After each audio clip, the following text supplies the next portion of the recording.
চিপাঝাৰ সমষ্টিৰ এখন গাঁৱত থকা এখন জৰাজীৰ্ণ পকী দলঙৰ বাবে কেইবাখন গাঁৱৰ ৰাইজৰ যাতায়াতৰ ক্ষেত্ৰত যি দুৰ্ভোগ ভুগিব লগা হৈছে সেয়া আমি ND24ক সবিস্তাৰে দেখুৱাইছোঁ। এইখন চিপাঝাৰ সমষ্টিৰ পাৰিয়াপাৰা নেওগপাৰা পথৰ কুলচি নদীৰ ওপৰত থকা এইখন দলং।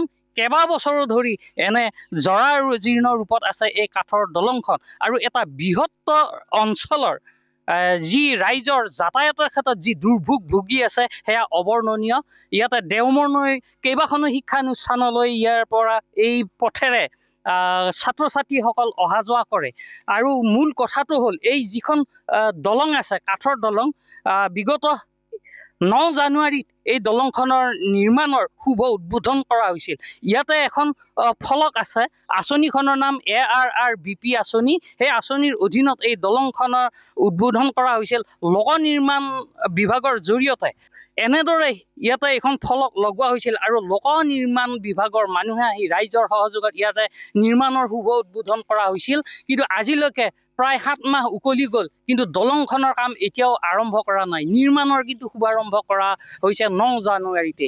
আৰু ইয়াতে ভুক্তভোগী ৰাইজসকল আছে যি যাতায়াতৰ ক্ষেত্ৰত কেনেধৰণে দুৰ্ভোগ ভুগিছে। ইয়াতে স্থানীয় লোক আছে, কি ক'ব দাদা? হয়, ধন্যবাদ। আমি কি ক'ম, আমি বহুত দুৰ্ভগীয়া। আমি সঁচাকৈ বহুত দুখত মৰ্মাহত হৈছোঁ। আমি বহুত আশা কৰিছিলোঁ। আমাৰ বিধায়ক পৰমানন্দ ৰাজবংশীদেৱে বহুত আশা দিছিল, আৰু ঠিক তেনেধৰণে দলংখনৰ আধাৰশিলা ঠিক নহয়, মানে শুভ উদ্বোধনটো হোৱাৰ পিছত কিন্তু আমি আশা কৰা মতে একো ফল নধৰিল। আৰু দলংখনৰ দুয়োপাৰে আমাৰ সেই গৰীব কৃষকৰ কিছুমান বাঁহ আছিল, বাঁহবিলাক কাটি পেলালে। আকৌ সিটো পাৰত এঘৰ মানুহৰ ডাঙৰ তামোলৰ বস্তি এটা আছিল, দলংখনৰ নিৰ্মাণৰ উদ্দেশ্যে তেওঁ ত্যাগ কৰিছে, তামোলৰ বস্তুটো কাটি পেলালে। কিন্তু আজি সুদীৰ্ঘ 7 মাহ ধৰি ইয়াত দলংখনৰ নামত অকল ফলকখনেই আমি দেখি আছোঁ, একো দেখা নাই এতিয়া।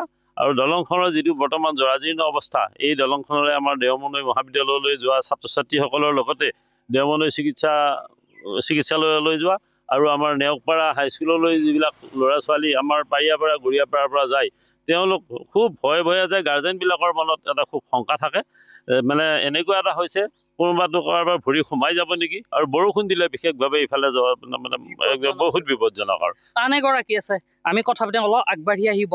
এই পথটোৰে কলৈ যাব পাৰি? এই পথটোৰে আমাৰ টেঙাবাৰী চৌধুৰীৰ পৰা হয় কলাইগাঁৱলৈ যোৱা পথ এই পথটো, আৰু টংলা পৰ্যন্ত যাব পাৰি। আৰু ইফালে আমাৰ দেওমনৈ চিপাঝাৰ এনেকৈ এইটো মেইন হাইৱে যাব পাৰি। গতিকে আমি বহুত জৰাজীৰ্ণত ভুগি আছোঁ। এই দলংখন যাতে চৰকাৰে অতি শীঘ্ৰে আমাক ব্যৱস্থা কৰি দিয়ে।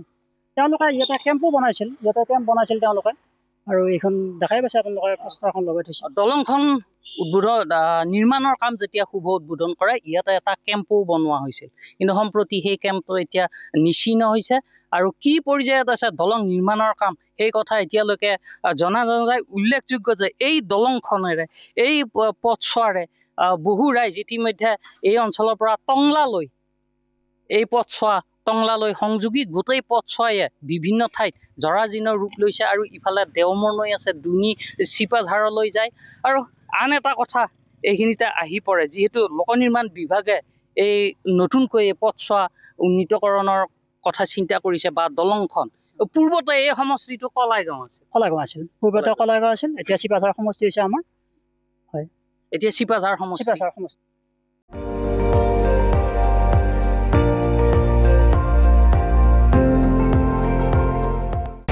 আপুনি চাই আছে ND24, সৰ্বশ্ৰেষ্ঠ নহয় সৰ্বোত্তমৰ দৌৰত।